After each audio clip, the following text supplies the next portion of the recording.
Hello, my name is Joshua Dyer. I am a teacher at Middleborough High School. And I'm Eva Crawford, and I teach down at the elementary level. So today we're going to go over Screencastify. Rather, we're going to go Screencast-O-Matic, which is similar to Screencastify. They're kind of like Pepsi and Coke. Don Rothmich is doing a session on Screencastify Friday at 8 a.m. Little plug for him. But we're going to go over right now. It's basically just a tool that allows you to record what's on your screen so that your students can see it, and then you can do a voiceover with it. And then you can download it as a video and send it to your students. So you can walk them through assignments, or you could just explain something in further detail.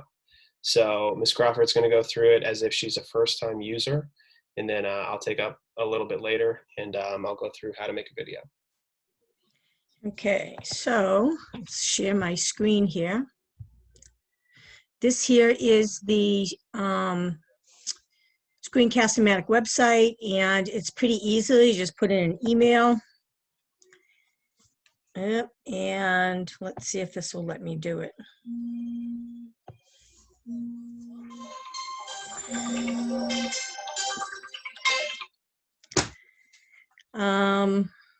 So I can't do it that way. Let's see if I can go back and just log in.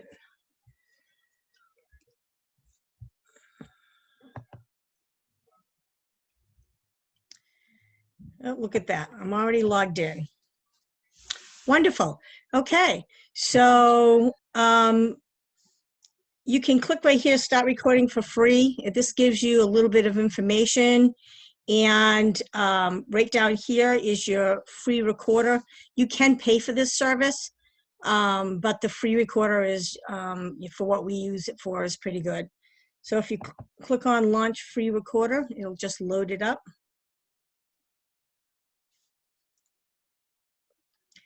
And then just click on the executive file, if it will let me click on it. See if it will do it. It doesn't take very long. It's a couple minutes. It's pretty easy.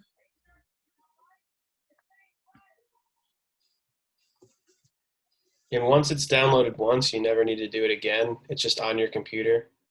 So Exactly. 2 or 3 minutes up front, then you're able to just, once you hit launch for record, I'll show you in a second. It just opens it right up, and then you're good to go.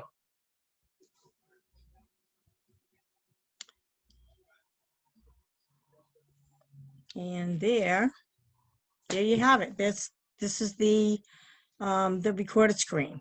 So it's pretty easy. Okay, Josh, you want to take it away from here? Sure thing. Yep. So I'm just going to take over and share screen.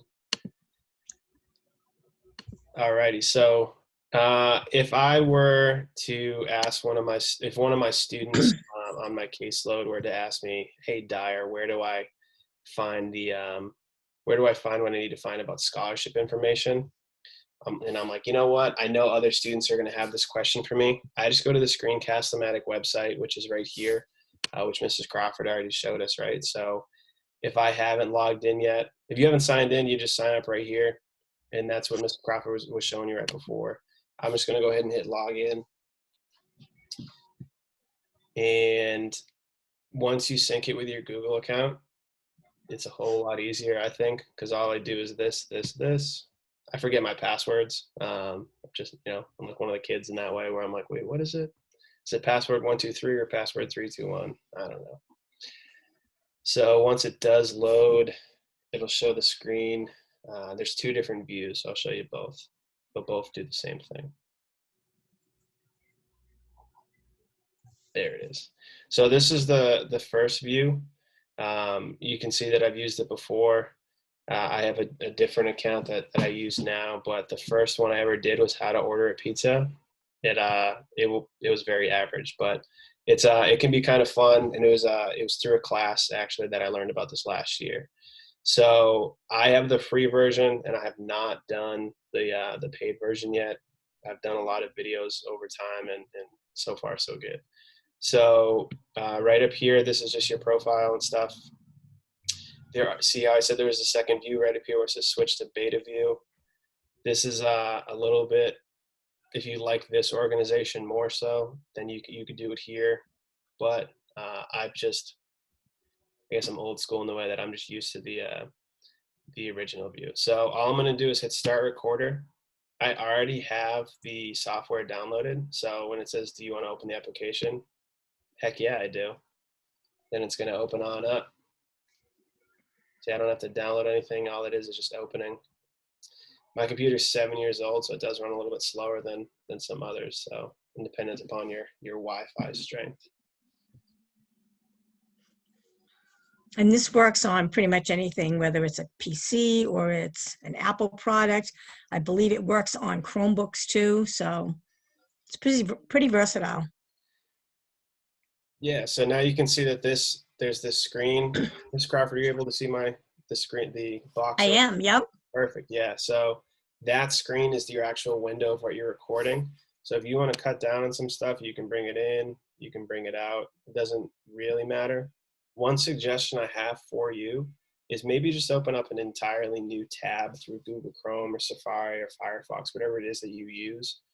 Because if you have 150 tabs up here, not only is it difficult just to navigate what you're doing when you are being recorded, but also on top of it, if you have something that you don't necessarily want your students or a staff member to see or something like that, like, you know, your grocery cart or your Facebook username or whatever, you might not want them to see it. So I find it easier just to open up a new tab and add the necessary tabs that you need for that individual video. It's a preference thing, totally your call. So you can do screen, webcam, or both. So your screen is just recording your screen. Your webcam goes ahead and throws your face on there a little bit, or rather it's entirely your face. Or this one would allow you to have a bit of both, more of like the Zoom method. I'm just gonna do screen because that's all right, you know. So all you do right down here is you don't even need to really play with the size or the narration or anything. The only difference is the max time is you can only do 15 minutes at a time with a free version. But realistically, if you're just trying to do an overview of an assignment and there are directions provided, that'd probably be between 4 and 10 minutes. So, I mean, it depends on the assignment, obviously. But if it requires longer explanation than that, then it might be worth just having a Zoom session about it or bringing up during your office hours.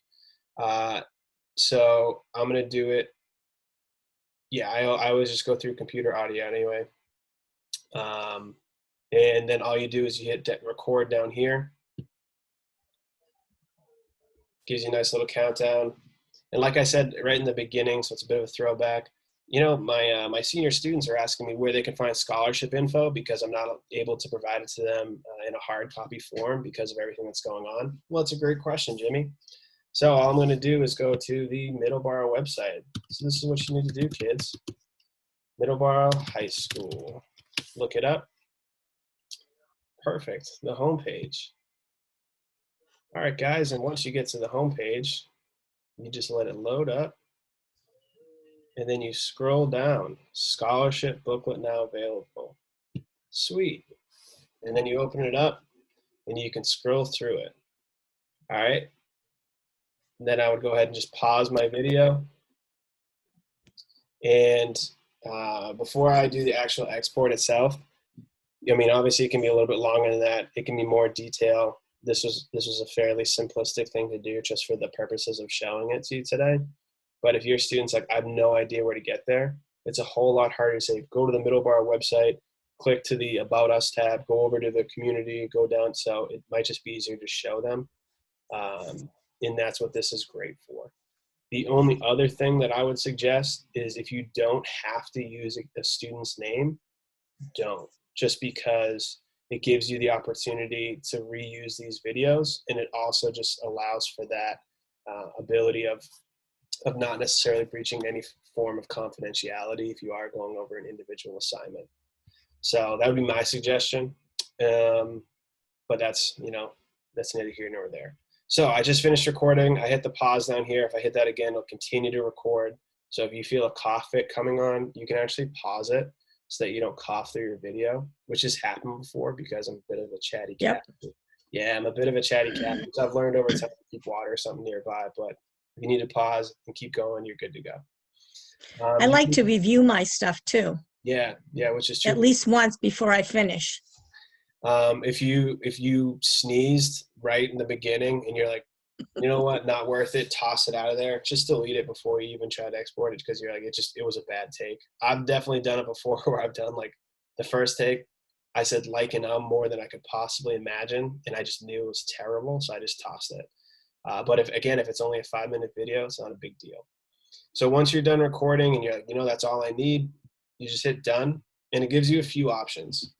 For the purposes of this training and this recording and what we're trying to do with our distance learning right now, there are the other options, but we're going to just go over quick share today. And if you want more information on some of the save and upload, like you can upload things to YouTube if you want it to be a bit of a more permanent video.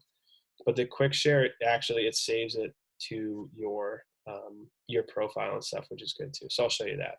But just hit quick share. And then if you give it a little bit of time up here, it actually just gives you a link that you have to copy, and then you can just email it to your student. You can post it in Google Classroom or anything like that, which is pretty sweet. So I'm just going to go back to my screencast site here. So you can see that I only go up to recording 5, and this is recording 7. So once it finishes downloading, I'll refresh my page, and it saves it right to your profile. So even if you do want to use it a week from now, it's still there for you. There it is. Perfect. So you can click right on it, get the link to share or embed. So now I just copy my link, and whether or not I want to send it to a student via email, a parent, about maybe they were asking about scholarship info, for example, if you have a high school student, if you want to send it in your Google Classroom, post it in a Google Doc, you can do that too, because you copied the link. So once that link is copied, you're able to just look up that video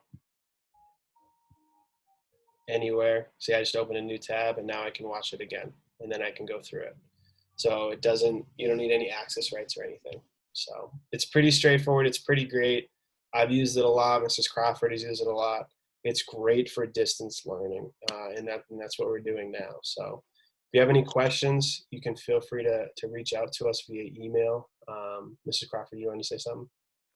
No, I agree with everything that you said. It's pretty easy.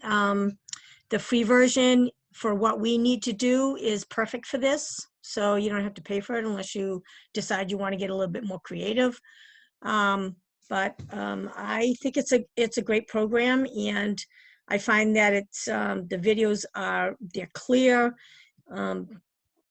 Sometimes you don't always get that with some of the other products that are out there. So I like this one a lot. Yeah, so and like we said, you can get very customizable with it. Like you can add graphics and sound effects, especially if you upgrade. But if you just want bare bones, I need to explain this assignment in a bit more detail, and I know that the people that come to my Zooms or Google Meets or whatever it might be, I get 5 out of my 65 kids. Well, this is a great opportunity to do that. So if you have any questions, again, reach out via emails. For me, it's jdyer@middlebar.k12.ma.us. Yep, and I'm ecrawford@middleborough.k12.ma.us. We're here if you have questions. So great. All righty. All Cool. right.